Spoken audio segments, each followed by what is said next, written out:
Hello everyone, peopledud here, and welcome to my brand new series on the channel, Voice Playthroughs. Now, if you don't know what voice playthroughs are, they're basically like any normal playthrough, but I choose games that have very little or no voice acting, and I give every single character a voice. Now, last time I tried to record the first episode, I kind of screwed up, and the game audio was way too loud, and you could hardly hear my voice. So, I am going to be re-recording this. And as you can see, our first game of the new voice playthrough is Phoenix Wright is Attorney, and we will start off with episode 1, the first turnabout.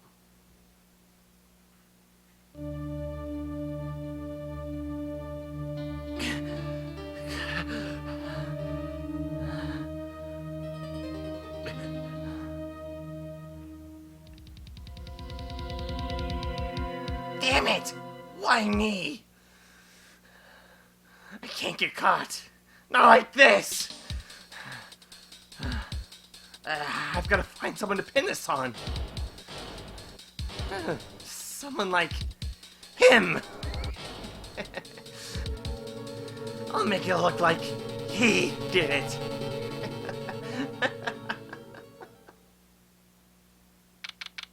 August 3rd, 9:47 a.m. District Court, Defendant Lobby Number 2.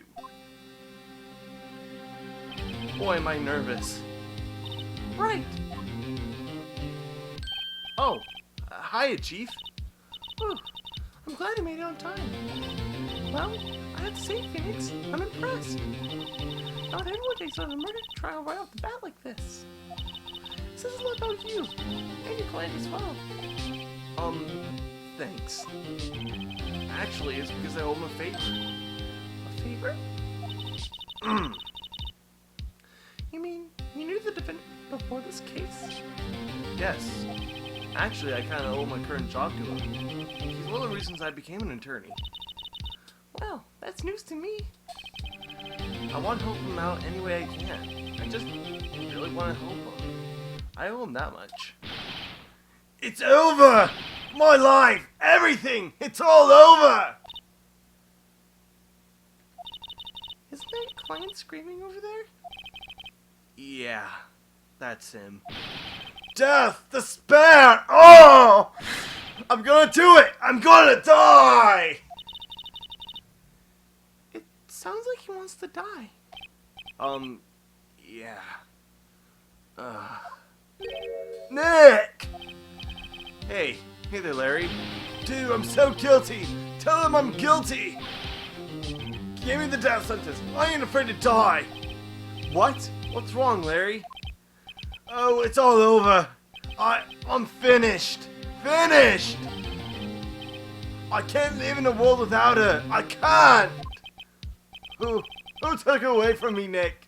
Who did this? Oh, Nick, God, tell me! Who took my baby away? The person responsible for your girlfriend's death? The newspaper said it was you.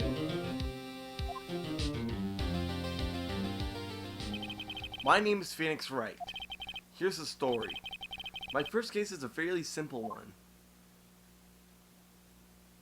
A young woman was killed in her apartment.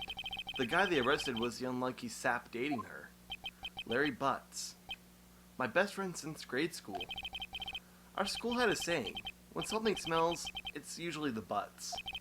In the 23 years I've known him, it's usually been true. He has a knack for getting himself into trouble. One thing I can say though, it's usually not his fault. He just has terrible luck. But I know better than anyone that he's a good guy at heart. That, and I owe him one, which is why I took the case, to clear his name. And that's just what I'm going to do. August 3rd, 10 a.m., District Court, Courtroom Number 2.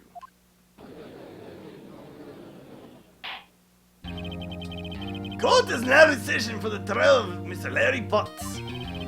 The prosecution is ready, Your Honor.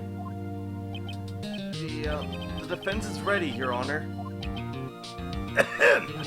Mr. Wright, this is your first trial, is it not? Yes, Your Honor. I'm a little nervous. Your conduct during the trial will decide the fate of your client. Murder is a serious charge, For your sake, I hope you can control your nerves. Thank you, Your Honor. Mr. Wright, given the circumstances, I think we should conduct a test to ascertain your readiness. Yes, Your Honor. Hands shaking. Eyesight fading. Test will consist of a few simple questions. Answer them clearly and concisely. Please state the name of the defendant in this case. The defendant? Well, that's Larry Butts, Your Honor. Correct!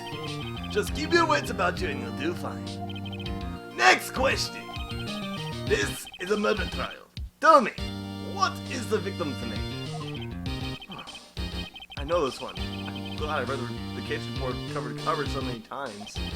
It's... Wait. Shit. No way. I forgot. I'm drawing a total blank. Phoenix, are you absolutely sure you're up to this? You don't even know the victim's name? Oh, the victim. Of course I know the victim's name. I had just forgot. Temporarily. I think you're doing right, Ryan.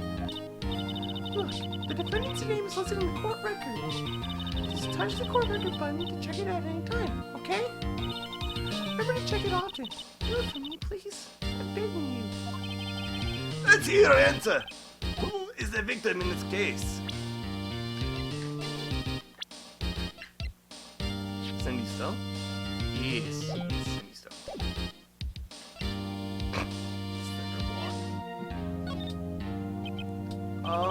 The victim's name is Cindy Stowe. Correct. Now, tell me, what was the cause of death? She died because she was... She died because of my attorney's badge. Blunt trauma. She was struck once by a blunt object. Correct. You have answered all my questions. I see no reason why we shouldn't proceed. You see much more than rats, Mr. Wright. Good for you. Thank you, Your Honor. Because I don't feel relaxed, that's for sure. Well then, first, a question for the prosecution, Mr. Payne. Yes, Your Honor. As Mr. Wright just told us, the victim was struck with a blunt object. Would you explain to the court what that object was? The murder weapon was the statue of a thinker. It was found lying on the floor next to the victim. I see. The court accepts this into evidence. Statue added to the court record. Right. Be sure to pay attention to any evidence added during the trial. That evidence is the only ammunition you have in court. Touch the court record button to check the court records frequently. Mr. Payne, the prosecution may call its first witness. The prosecution calls defendant Mr. Butts to the stand. Chief, what do I do now? Pay attention. You don't want to miss any information that might help your client's case. You'll get your chance to respond to the prosecution later, so be ready. Let's just hope he doesn't say anything unfortunate. Uh-oh. Larry gets excited easily. This could be bad.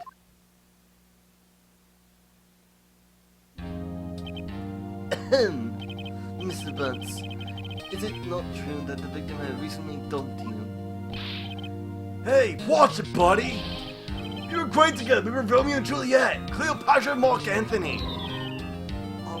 Didn't they all die?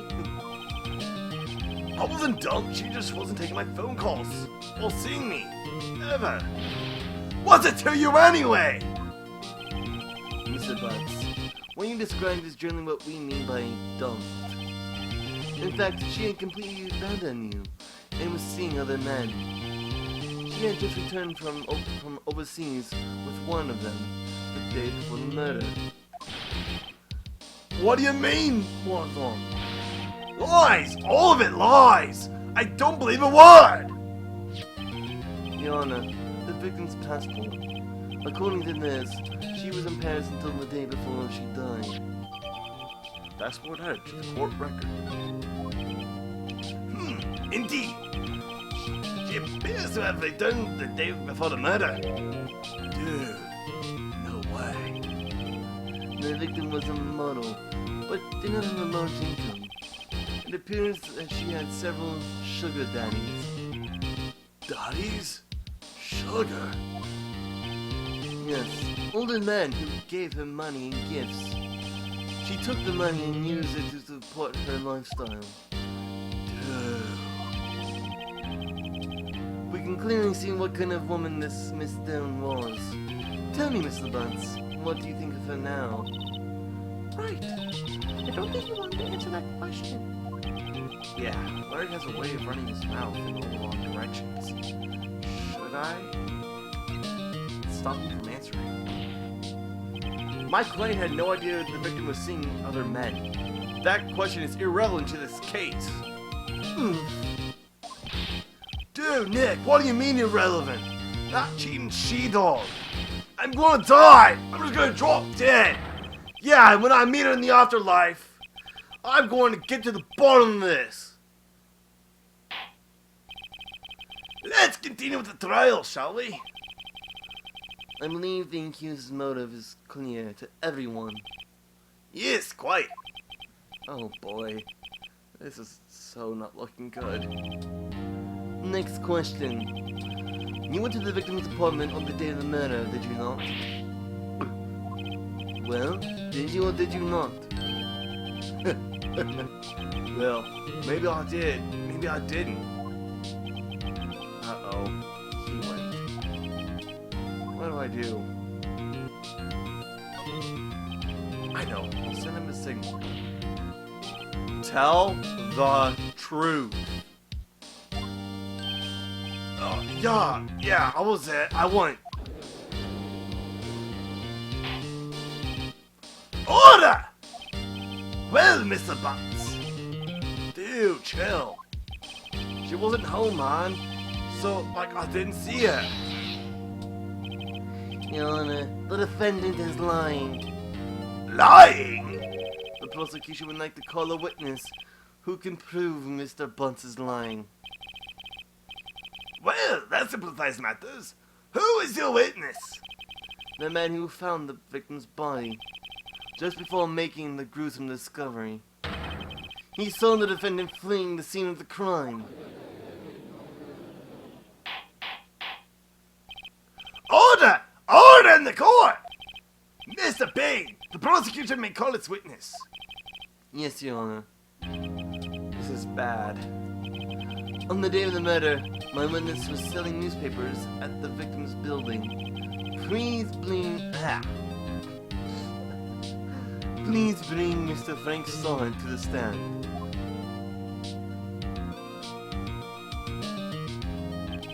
Mr. Solid, you sell newspaper subscriptions, is this correct? Oh, yes. Newspapers, yes. Mr. Solid, you may proceed with your testimony. Please tell the court what you saw on the day of the murder. Witness testimony. The witness's account.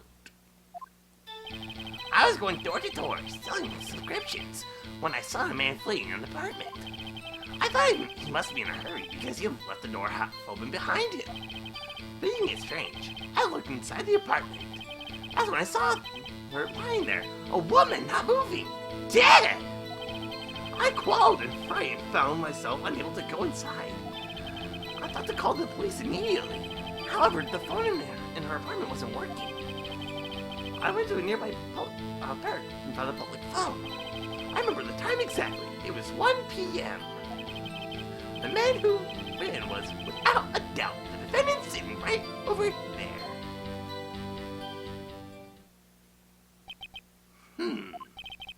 Larry, why didn't you tell the truth? I can't defend you against a testimony like that.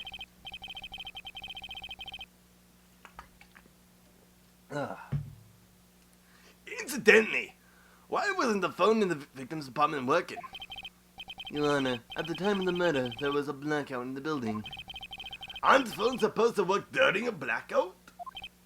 Yes, Your Honor. However, some cordless phones do not function normally. The phone that Mr. Shaw used was one of those. Your Honor, I have a record of the blackout for your perusal. Blackout record added to the court record. Now, Mr. Wright! Yes, yes, Your Honor? You may begin with your cross-examination. Cross-examination, Your Honor? Alright, Wright. This is it. The real deal. What exactly am I supposed to do? Why, you're exposed to lies from the testimony the witness just gave. Lies? What? He was lying? Client is innocent, right? Then that witness must have been lying in his testimony. Or is your client really guilty? How do I prove he's not? You hold the key. It's in the evidence. Compare the witness's testimony to the evidence at hand. There's bound to be a contradiction in there. First, find the contradictions between the court record and the witness testimony.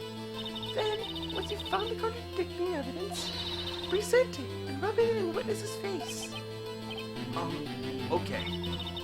Touch the court record button and point out the contradictions in the testimony. Cross-examination. Witness's account. Alright, so real briefly, any text I've already read before, I'm not going to revoice them. So instead, I will just go ahead and voice new dialogue for whenever it appears.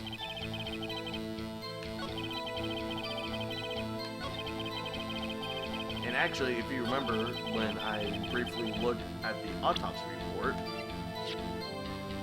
it says that the time of death was between 4 to 5 p.m. So, the last little tidbit of his testimony, where he found the body at 1 p.m., contradicts the autopsy report. Objection! Okay, nope, that didn't work. Objection! There we go. You found the body at 1 p.m. You're sure? Yes, it was 1 p.m. for certain. Frankly, I find that hard to believe. Your statement directly contradicts the autopsy report. The autopsy notes the time of death sometime after 4. There was nobody no body to find at 1 p.m. How do you explain this 3-hour gap? Oh, that! Oh, This is trivial. The witness merely forgot the time. After this testimony, I find it hard to believe.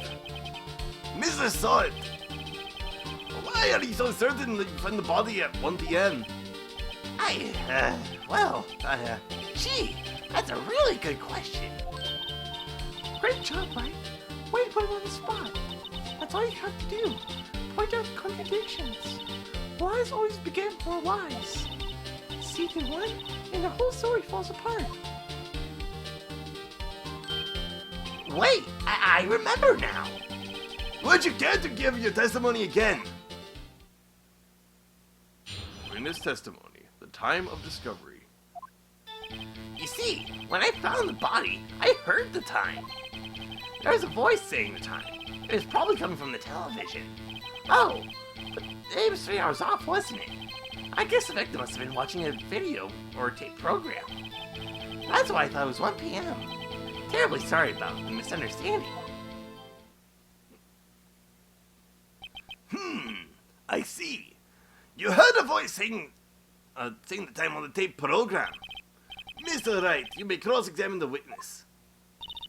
Right. You know what to do. I've got this one. Cross-examination. The time of discovery.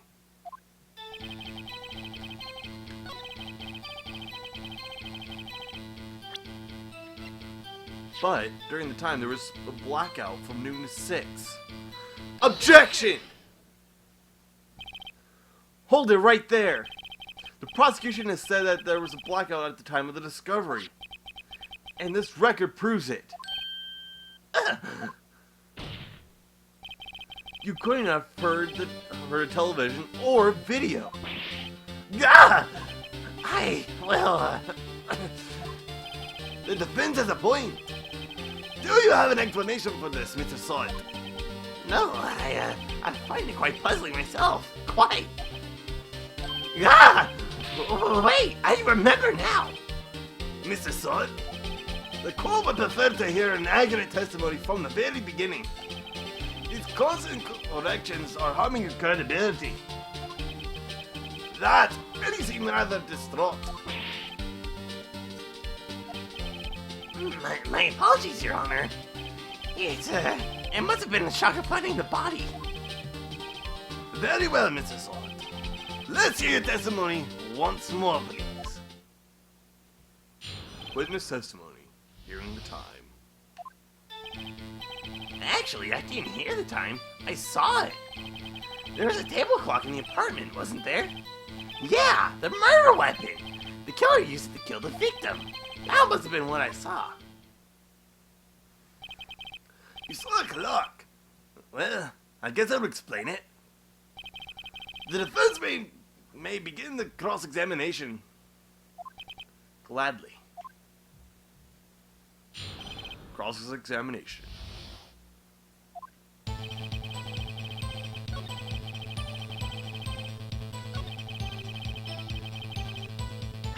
But the murder weapon was actually this statue. Objection! Wait just a moment. The murder weapon wasn't a clock. It was a statue. Now how is this supposed to be a clock? What? You with your objections and your evidence.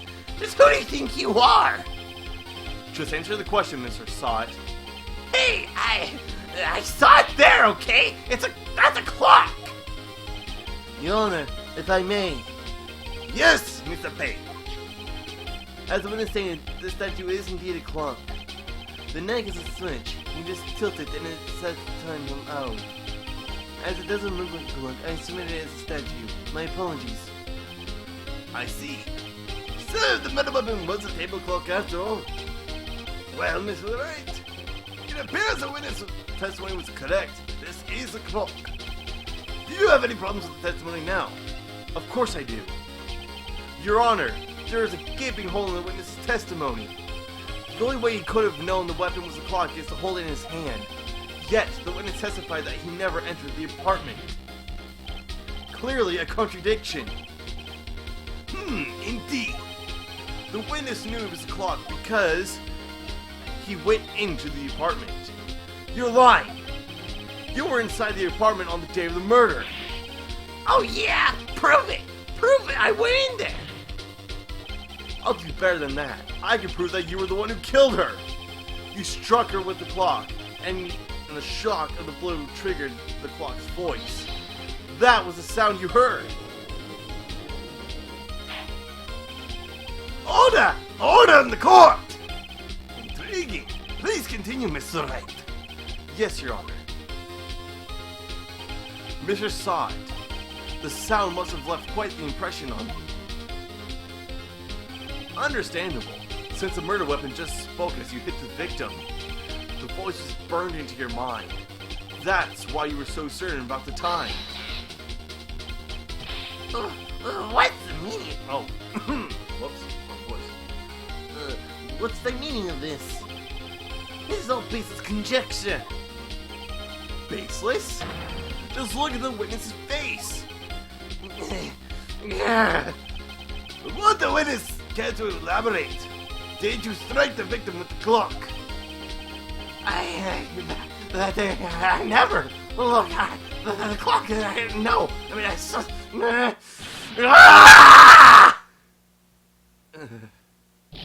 Shut up! Shut up! Shut up! Shut up! I hate you. It was him, I tell you. I saw him. He killed her, and she should burn. Burn! Give him death.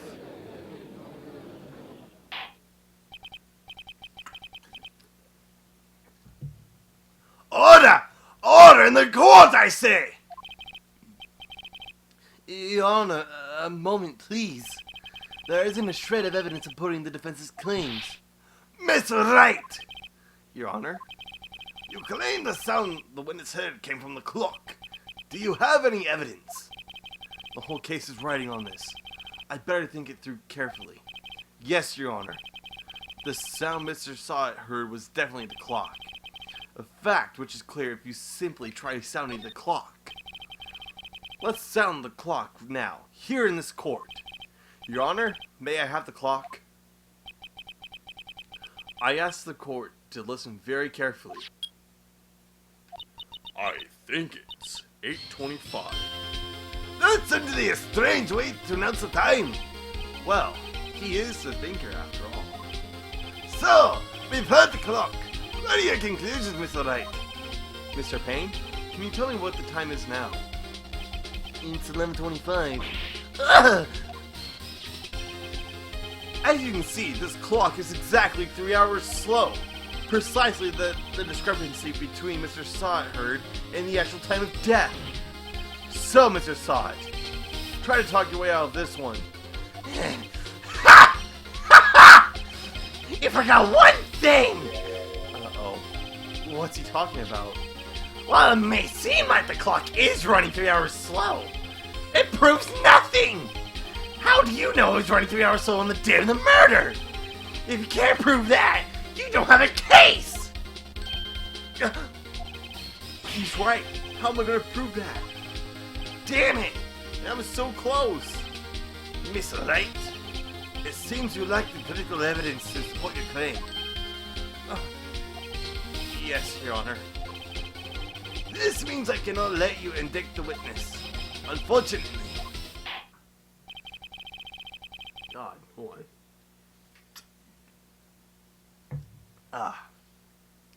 This ends the cross-examination of Mr. Frank Sot.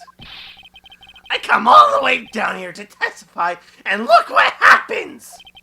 They treat me like a criminal! A criminal!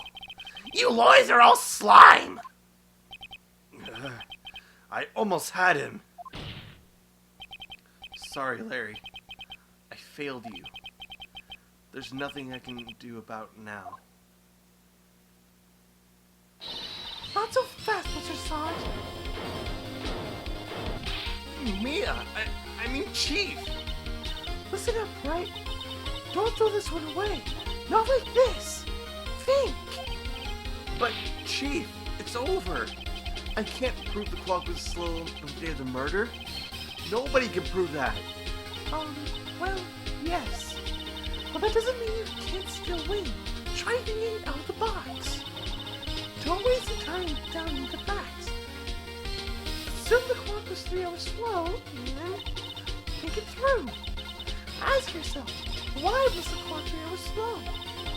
Figure out the reason, and you'll have your proof. Right? Right?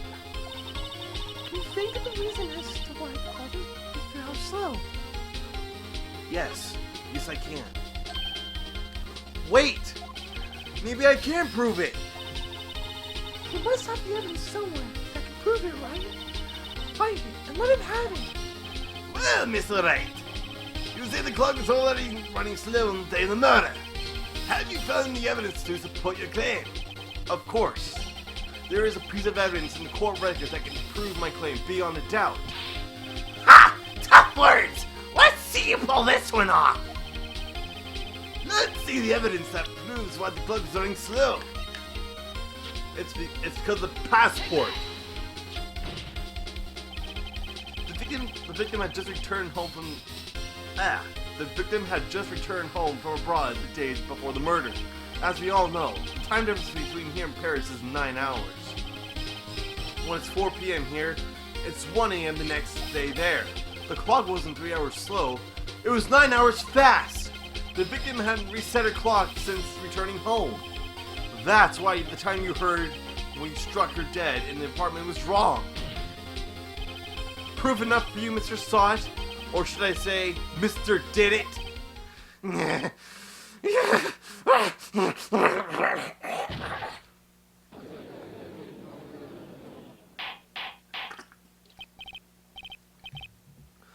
Order! Order, I say! Well, this case has certainly turned out differently than we all expected. Mr. Payne, your client? Yeah. was arrested and has been taken away, Your Honor. Very well, Mr. Wright. Yes, Your Honor? I have to say, I'm impressed. I don't think I've ever seen someone complete a defense so quickly. And to find the two Cobra at the same time. Thank you, Your Honor. At this point, this is only formality, but this court finds the defendant, Mr. Larry Butts, not guilty.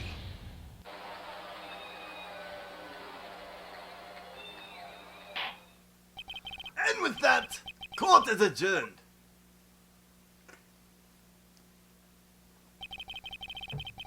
It turns out Frank Saw was a common burglar. He posed as a newspaper salesman to check and see when people were out of the house. That day, when Larry went to her apartment, the victim wasn't home.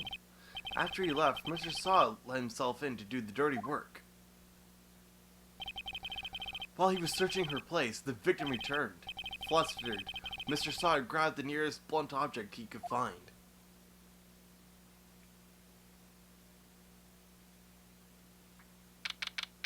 August 3rd, 2:32 p.m. District Court. Defendant lobby number 2. I still can't believe we won. Right. Good job in there. Congratulations. Thanks, Chief. I owe it all to you. Not at all. Not at all. You fought your own battles in there. It's been a while since I've seen you try to learn on such a satisfying note. I've never seen Chief like this happy. If she's this glad, imagine how Larry must feel. My life is over! Larry! You're supposed to be happy. What's wrong? Aw, Nick. Don't worry about me. I'll be dead and gone soon. Good. Wait, no. Wait. Bad! Bad, bad, bad! Larry, you're innocent. The case is closed. But my Cindy Windy's gone, man. Gone forever! Larry, she was a... Nah, never mind. Congratulations, Harry. Harry? Yes, you. I can practically see it in the headlines now. Harry Butts, innocent. Thanks. I really owe you one. I won't forget this ever. Let's celebrate. Dinner, movie, my treat. Oh no, I couldn't. Hey, I was the one who got you off the hook. Oh, hey. Here, take this. It's a present. Present? For me? Wait, wasn't the sentence that... Actually, I made this clock for her. I made one for her and one for me. Really? You make this? Well, thank you. I'll keep it as a memento. Yo, Nick. Can you believe it? I was so into that chick. And she just was playing me for a fool. Don't that make you just want to cry? Larry, Are you so sure? Excuse me?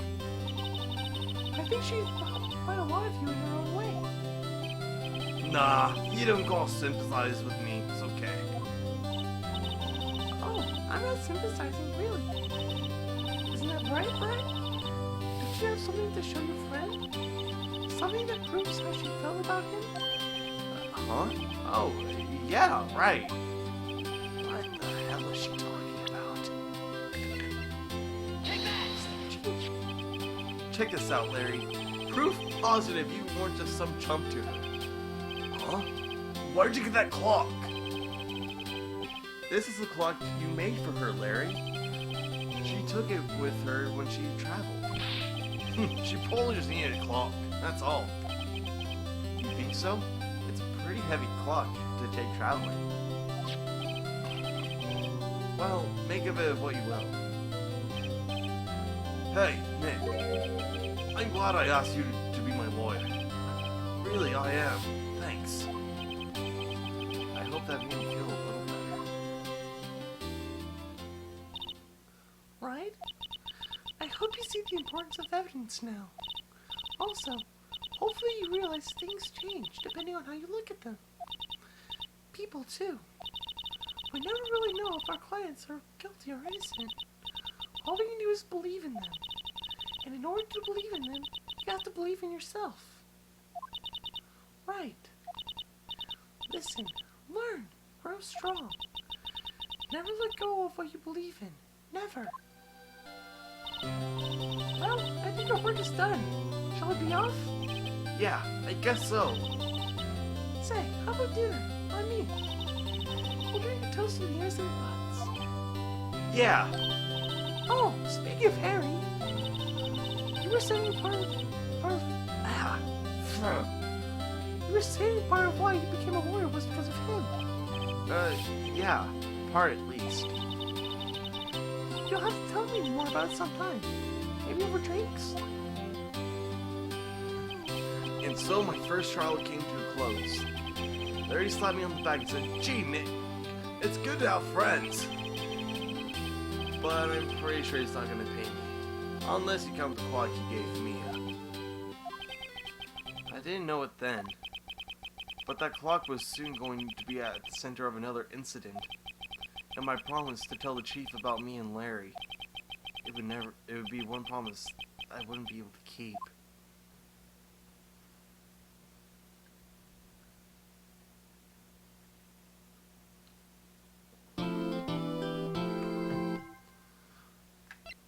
No.